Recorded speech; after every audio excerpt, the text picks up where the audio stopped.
ini adalah salah satu makanan favorit menurut kita karena Panda ini adalah orang Jawa Timur. Jadi Jawa Timur kudu nyoba iki best Jawa Timur ketokane. Karena kita pernah dengar kalau misalkan teman-teman Padi, teman-teman banyak band yang juga yang aslinya Jawa Timur, mereka makan di sini. Ya. Dewa juga pernah di sini. Ini namanya tahu campur Pak Subari. Lokasinya di belakang di belakang kantor pos Fatmawati. Iya.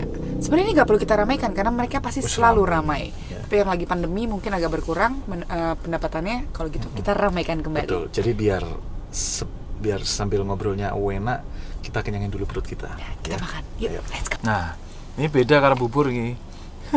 Nggak ada tim nggak aduk ini. Karena biar bumbunya ngeroso. Nih, itu minimalis. Jadi telurnya tahu dicincang-cincang, terus diaduk sama telur digoreng. Kerupuk ini kalau kena taruh bawah kayaknya. Kalau didulit, bahasanya dulit gini. Oke.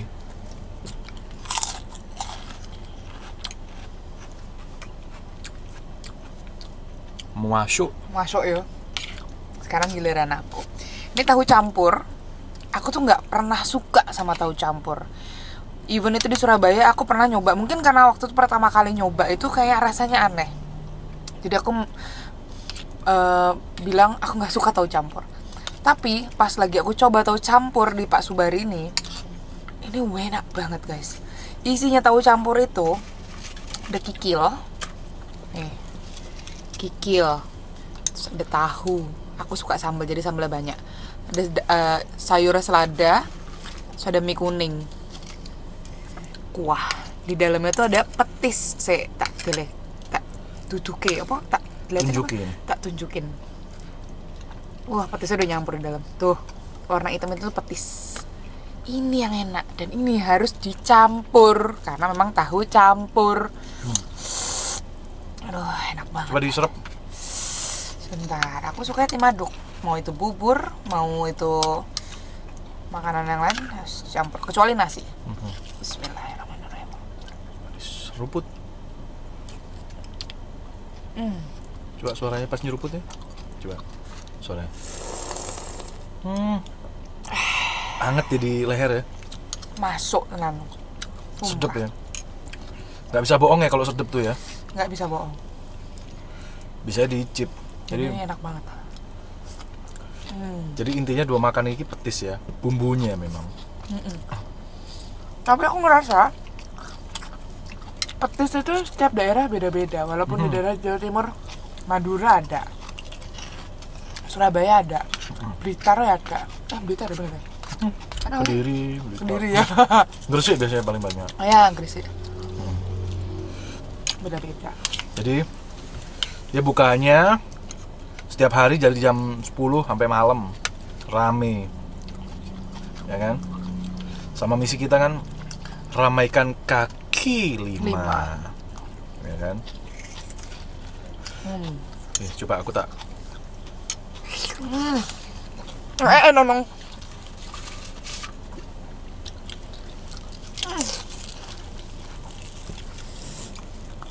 Mantap. Yuk, kita makan dulu, habis itu kita ngobrol ya. Yuk. Makan dulu yuk. Serblender. Oke, udah kenyang. Saatnya kita ngobrol. Ini adalah obrolan pertama di dalam mobil.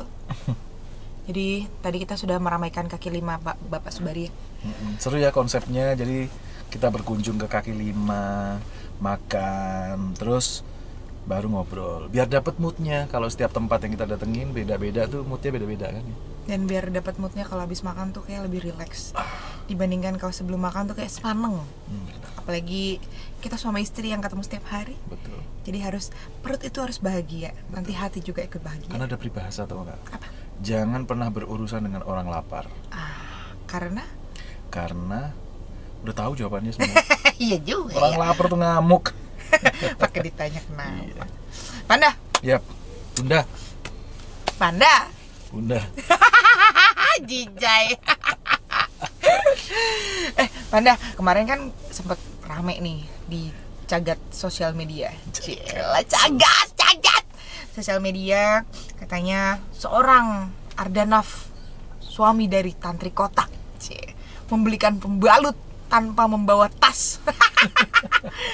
Itu kok bisa rame gitu loh Panda, itu aku heran. Padahal itu sesuatu hal yang menurut aku pribadi sangat biasa, karena memang dia begitu, maksudnya biasa di kehidupan, biasa karena nggak pernah diangkat. iya betul. Tapi begitu diangkat jadi bahasan, ya kan? Karena hal-hal yang viral itu selalu biasanya berhubungan dengan kehidupan sehari-hari. Itu pasti sepele banget, pasti banyak yang bilang, oh iya ini kan gue banget. Nah tapi kenapa Mewakili perasaan Nah, banyak orang. Jadi gini, kemarin itu kan kamu syuting, ya kan, bikin acara dan tempatnya itu di gang, masuk gang, ya kan. Sampai kita bingung, parkirnya di mana segala macam ya wes. Terus tiba-tiba, Panda aku bocor. Oke, stop dulu. Terus dia melipir. Setelah melipir, ya langsung, bentar ya aku pergi dulu bentar. Karena tahu di situ nggak ada yang prepare pembalut ya sayangnya. Iya. Kenapa? Karena ya kita satu di luar dan itu kan tamu yang diundang. Tapi sebenarnya gini, tapi sebenarnya bagi perempuan itu kita sudah tahu siklus sebenarnya. Cuman karena memang aku baru pasang Ayudi itu salah satu KB ya. Jadi itu tuh unpredictable gitu, dia datangnya bisa lebih cepat, lebih awal. Jadi aku nggak bawa gitu. Kan kalau laki-laki kan nggak tahu kayak gitu-gitu. Nah itu aku kesalahanku juga sih, aku nggak prepare. Terus akhirnya ya aku langsung cepet aja, oke. Pas kita kan mau goes kan, jadi ada bawa sepeda, buka sepeda, langsung ke cari minimarket yang terdekat. Masuk gang, terus dapat minimarket gitu. Pas di minimarket, langsung cari pembalutmu yang biasanya aku hafal dan beli, dan aku tuh nggak sekali dua kali kan, beberapa kali beliin. Ya. Makanya aku tahu ukurannya, ya kan, mau pakai sayap atau enggak, mau apa, tahu kan. Itu. Chicken wing kali ah. Nah, terus aku ambil langsung, ya kan, aku ngantri. Nah di antrian itu ada orang yang bisik-bisik, kedengeran tapi dia bilang gini, ih beli pembalut, gitu. Sebenarnya itu bukan nyinyir sebenarnya, mungkin ya hanya efek aja melihat laki-laki kok beli pembalut gitu. Dan yang lain pun pasti akan beranggapan oh biasa aja kok. Iya, tapi ada beberapa orang yang ternyata buktinya di caption tuh komen rame di akun-akun juga. Mereka berdebat gitu, ada yang bilang biasa, ada yang enggak gitu. Ternyata memang dua sisi. Nah, ternyata benar. Nah, begitu itu sengaja aku malah rekamin, gitu kan. Aku rekam. Memang di Jakarta itu, di ibu kota memang sudah tidak menyediakan kantong kresek, ya kan. Jadi tas belanja itu wajib beli atau bawa atau nggak boleh sekali pakai ya. Jadi itu untuk ngurangin sampah, bagus banget itu. Terus pas di antrian udah bayar, ya tenteng lah, karena di minimarketnya juga habis tuh kantong belanjanya, tenteng lah, cuma 1 biji, naik lah, sengaja deh rekam gitu. Pas udah selesai, terus aku mikir, aku naikin nggak ya? Naikin deh. Kenapa? Karena aku terpengaruh dengan 2 orang tadi. Dia itu ngomong gini, pembalut. Misiku adalah ngasih tahu bahwa, hey, ini bukan tentang pasangan doang. Bahkan orang yang nggak aku kenal aja, kalau dia tiba-tiba bocor dan butuh bantuan, kita bantuin. Itu perihal kemanusiaan, bener nggak? Gitu. Jadi nggak ada hal yang tabu untuk laki-laki itu beli pembalut. Nggak masalah gitu. Naikin, jebret. Bener, rame banget orang tuh berdebat. Ada yang bilang, oh biasa aja kok, gini-gini. Iya, aku biasa kok dibeliin suami ini. Terus ada yang sampai dari sisi wanita tuh banyakan, oh iya tapi nggak banyak loh yang bisa mau colek suamiku, kadang dia malu. Ada yang gitu juga, ternyata memang bener. Jadi 2 sisi itu selalu beradu argumen gitu. Jadi tapi misinya nyampe bahwa laki-laki itu nggak perlu itu bukan hal yang tabu gitu, itu tentang kemanusiaan, nggak masalah beliin itu. Tapi sejujurnya itu adalah salah satu bentuk romantisnya seorang laki-laki di mata perempuan gitu. Karena harga diri laki-laki kan tinggi banget nih. Dia untuk kita minta tolong untuk beliin hal-hal sensitif seperti itu kan pasti ada beberapa laki-laki yang juga, gila malu gue beliin gitu, ngapain sih gini minta tolong sama teman cewek lo deh atau nggak apa gitu. Itu pasti sering kedenger juga gitu. Nah, menurutku sih ya patut diapresiasi hal kayak gitu untuk para laki-laki yang memang mau untuk menurunkan sedikit gengsinya, apalagi nenteng ya, nggak bawa tas belanja, itu aku makasih banget loh, ya ampun, itu luar biasa banget. Itu salah satu bentuk romantisme gitu. Jadi kalau misalnya orang-orang pada nanya nih, kebetulan kan bentar lagi Valentine nih Panda, pasti kan banyak yang nanya kan, kata Tante Mas Arda tuh suka ngerayain Valentine gitu nggak sih gitu. Kita tuh to be honest ya, kita tuh kayak nggak pernah gitu loh. Kita merayakan Valentine ketika tanggal muda. Nah, Jadi kalau ada duit, amin. Amin. Jadi kalau tanggal muda terus, nah kita ngerayain. insya Allah. Kalau rekeningnya bagus terus, ngerayain terus. Oh jadi itu menurut perempuan itu romantis. Karena aku ditanya orang, Mas Arda tipikal romantis ya? Lah, romantis kalau nilai diri sendiri, ya saya romantis. Ih, jijik banget. Ya, kita kan lah. memang agak sulit menilai diri kita sendiri ya. Romantis itu subjektif gitu, buat orang lain beda gitu. Jadi nggak bisa nilai diri sendiri. Saya romantis, enggak lah, itu penilaian orang lain dan saya nggak pernah bisa jawab itu. Ya akhirnya rame di posting dimanapun, banyak yang DM, bahkan produknya ngirimin DM juga produk pembalutnya tuh DM. Mas Arda terima kasih, boleh minta alamat gini. Wah maaf ya mbak, jadi rame gini. Terus aku bilang, kita kirimi aku mau minta alamat. Dia nggak bilang mau ngirimin apa segala macam, minta alamat. Tapi dalam hati, pasti ngirimin produk nih. Itu rezeki di aku berarti. Rezeki. Dan nggak mungkin kamu yang pakai. Dan aku bilang bahwa di caption itu bilang, Mas ini endorse ya? Aku bilang di situ, saya jamin bukan. Makanya di postingan berikutnya aku bilang bahwa dikirimin produknya terima kasih, tapi aku nggak bisa posting karena masyarakat nanti kampanye jadi wah endorse ternyata gitu, salah lagi. Apapun yang keluar di sosial media, mereka yang pengen lihat adalah mereka yang pengen benar-benar lihat. Jadi kamu yang melihat, misalkan dikasih cincin, ya kan? Ada cincin gambar di sosial media, cincin. Ada orang yang bilang indah banget sih cincin itu. Wah ini logam mulia ini, wah suatu saat aku pengen. Ada lagi yang komen lagi tuh, ini buat orang-orang kaya aja ini cincin kayak gini gitu. Ada lagi yang komen lagi gitu, wah ini romantis nih buat investasi nih, bisa nih ini. Jadi yang komen itu menentukan siapa dirimu gitu. Jadi setelah aku post itu, semua tuh mewakili diri masing-masing, bercerita tentang kehidupan mereka, cerita tentang pembalut cerita tentang pembalut itu bisa sampai panjang banget paragrafnya.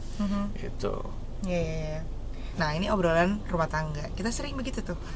Tapi kalau ngomongin masalah romantis, memang sebenarnya ngomongin Valentine kan tadi kita nggak ngerayain Valentine. Ngomongin romantis itu, kasih sayang itu bisa dilakukan setiap saat sebenarnya, dan setiap orang itu pasti menunjukkan rasa sayangnya itu pasti beda-beda. Ada perempuan yang ekspektasi karena keseringan nonton drama Korea, pengennya tuh cowok tuh yang lebay gitu loh, yang ngasih yang sweet mungkin gitu. Karena kita, bayangan kita tuh cowok-cowok tuh harus yang kayak cowok-cowok di drama Korea gitu, yang ngasihnya tuh yang harus yang sweet banget, pokoknya gemes gitu. Tuh ada tuh kayak gitu. Tapi ternyata sebenarnya kalau menurut aku, karena memang pasanganku Arda, jadi aku sudah pernah melewati fase beberapa mantan kayak lagu Kota. Ini promo atau ngenang gitu? Sekalian lah. Jadi memang ada tipikal pria yang memang dia ekspresif dalam mengutarakan romantisnya, ada yang memang kayak kasih clue gitu romantisnya seperti apa. Nah itu hal yang wajar gitu, maksudnya kayak kita nggak bisa tuh ngarepin cowok gue kok nggak kayak ini sih, kok cowok gue nggak kayak ini sih, kok suami gue kok nggak gini. Itu nggak bisa, karena memang menurut aku, nggak tahu nih, correct me if I'm wrong, correct me please. Itu kayak misalkan Arda, dia tuh tipikal cowok yang cuek menurutku. Jadi ada tipikal cowok cuek yang padahal maksudnya dia tuh menunjukkan rasa kasih sayang itu beda sama yang didapetin sama cewek. Misal gini, dulu mungkin aku kayak masih nggak ngerti ya, nih orang cuek banget ya, nggak ngasih apa-apa. Dan pas lagi ulang tahun misalnya, gue tuh pengennya ini, kenapa lo kasih ini tuh, itu pasti ada tuh fase-fase seperti itu. Tapi akhirnya pas setelah kita menikah dan udah beberapa tahun menjalaninya, Arda tuh tahu misalnya aku tuh lagi butuh apa, dia tahu, dan dia kayak ngasih sesuatu yang memang bukan nggak wajar, nggak terlintas gitu. Kayak misal waktu pas lagi contoh, aku tuh lagi sering banget ngeluh kakiku sakit, aku lagi sering banget ngeluh badanku tuh sakit gitu. Terus ya aku pikir kan ya paling diteleponin tukang pijet datang ke rumah, ternyata enggak, malah dibeliin buat alat pijet kaki. Itu menurutku yang oh gila nih romantis banget ya gitu. Terus bukan dilihat dari nominalnya tapi effortnya dia, karena 100% penghasilan Arda itu pasti masuk ke aku, 100%. Tapi ada kayak misalkan dia pengen dong ngebahagiain istrinya gitu kan. Pasti ada laki-laki yang semua rumah tangga pasti beda-beda nih pengaturan penghasilan dari laki-laki dan pria. Tapi kalau dari keluarga kita, Arda tuh penghasilan 100% dikirimin ke istrinya. Nah giliran dia mau ngebahagiain istrinya atau ngebahagiain dirinya, gimana cara dia cari? Contoh misalnya ada kaset PS yang udah gak kepake, dia jual. Terus dia dibeliin buat istrinya entah itu apa, kecil-kecil barangnya, nggak yang aku pun juga bukan orang yang branded banget gitu, yang gua mau tas yang ini, gua mau, nggak sama sekali. Tapi dia berusaha tuh, tapi tidak mengurangi dari pendapatan. Itu menurutku romantis banget. Terus jadi jangan berharap lebih sih, cukup aja syukuri Sama pasangan kamu seperti apa. Pasti dia akan memberikan yang terbaik sih. Kalau misalnya kita juga mensyukuri apa yang kita punya sekarang gitu.